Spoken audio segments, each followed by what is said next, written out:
Hello guys, welcome to my YouTube channel all in one with अभी।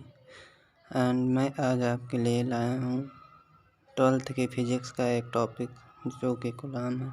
यह बहुत ही important है और यह बहुत ही पेपर में पूछा जाता है, इसलिए मैं आज बात करूँगा कूलाम के बारे में। अगर आप लोग मेरे चैनल में नए हैं तो लाइक एंड सब्सक्राइब कीजिए एंड एक दूसरे को शेयर कीजिए। चलिए बात करते हैं कूलाम का नियम। कूलाम का नियम सबसे पहले सन 1785 में फ्रांसीसी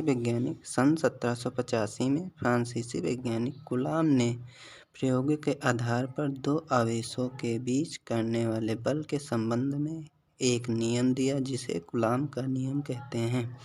यानी कि कहने का मतलब है सन 1785 में फ्रांसीसी एक वैज्ञानिक थे कूलाम साहब, जो कि अपने प्रयोग के आधार पर दो आवेशों के बीच करने वाले बल या लगने वाले बल के संबंध में एक नियम दिया जिसे क्या कहते हैं, कूलाम का नियम।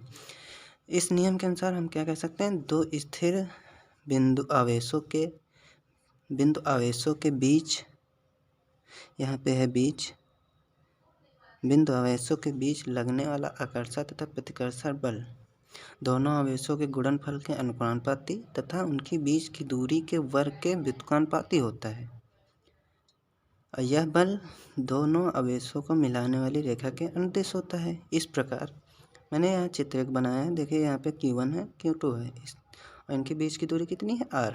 यानी कहने मतलब मैंने माना दो बिंदु आवेश Q1 व Q2 हैं और एक दूसरे से R दूरी पर स्थित हैं, तो उनके बीच लगने वाला बल F प्रोपोर्शनल Q1 Q2 अपान R²। यहाँ पे R आपका दूरी है, R आपकी दूरी है और ये पहला आवेश है, दूसरा आवेश है, ये आपका बल है। अब यहाँ पे F बराबर जब किया तो एक नियतांक आ गया K, Q1 Q2 अपान R²। यहाँ पे देखिए, यहाँ पे ये भी हो सकता है 1/4πε0 K इंटू Q1 Q2 अपान R²। हम जानते हैं निर्वात के लिए K का मान क्या होता है, निर्वात के लिए K बराबर 1, तो यहाँ पे हो जाएगा 1/4πε0 Q1 Q2।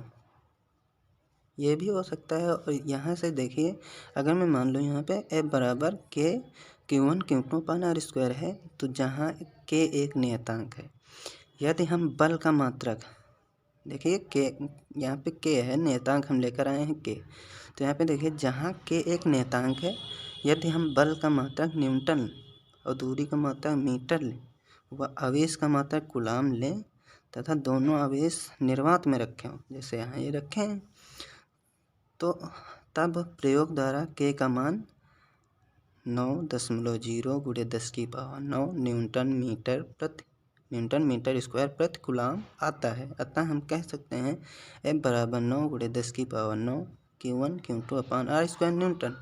ये आपका जो होता है, ये मान होता है 1/4πε0 का। ठीक, ये यहाँ पे जो निकला था। आप ये भी कर सकते हो, अगर आपको ये नहीं करना है, ये इतना नहीं करना है, तो आप ये वाला कर लीजिए, इसे हटा दीजिए, इसे यहाँ से हटा दीजिए, ये वाला कर सकते हो। ठीक, तो अगर आपको मेरा वीडियो अच्छा लगा हो, आगे मैं थोड़ा और बात कर लेता हूँ। आगे एक है आपका, पूछ लेता है, इसी में है, कूलाम के नियम में ही बात कर लेते हैं। ε0 का आंकिक मान तथा मात्रक ज्ञात कीजिए। ये भी पूछ लेता है, पेपर में काफ़ी पूछता है, 2 नंबर का आता है। हम जानते हैं कि हम क्या जानते हैं, 1/4πε0 का मान कितना होता है, 9 × 10⁻9 न्यूटन मीटर स्क्वायर प्रति कूलाम होता है। ε0 का मान 1/, अगर यहाँ से हम ε0 को यहाँ रोक लें या फिर इसे इधर भेज दें और इसे इधर ले आएँ, तो हम ये भी कह सकते हैं ε0 बराबर 1/4π × 9 × 10⁻9 न्यूटन मीटर स्क्वायर प्रति कूलाम स्क्वायर।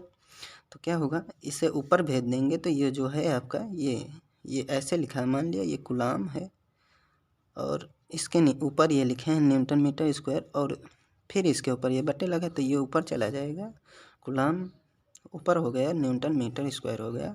अब यहाँ पे देखिए 4 × ये जो होता है पाई बराबर होता है 3.4 3.14 होता है पाई का मान, और गुणे 9 गुणे 10⁹ अब यहाँ से आप देख सकते हैं, इसे ऊपर भेज देंगे तो ये हो जाएगा आपका 10⁻⁻9, नीचे बचेगा ये आपका आंसर है, ये आ जाएगा इतना। जब इसका भाग यहाँ से भाग कराओगे, ये भाग कैसे होता है ये मैं आपको बता दे रहा हूँ।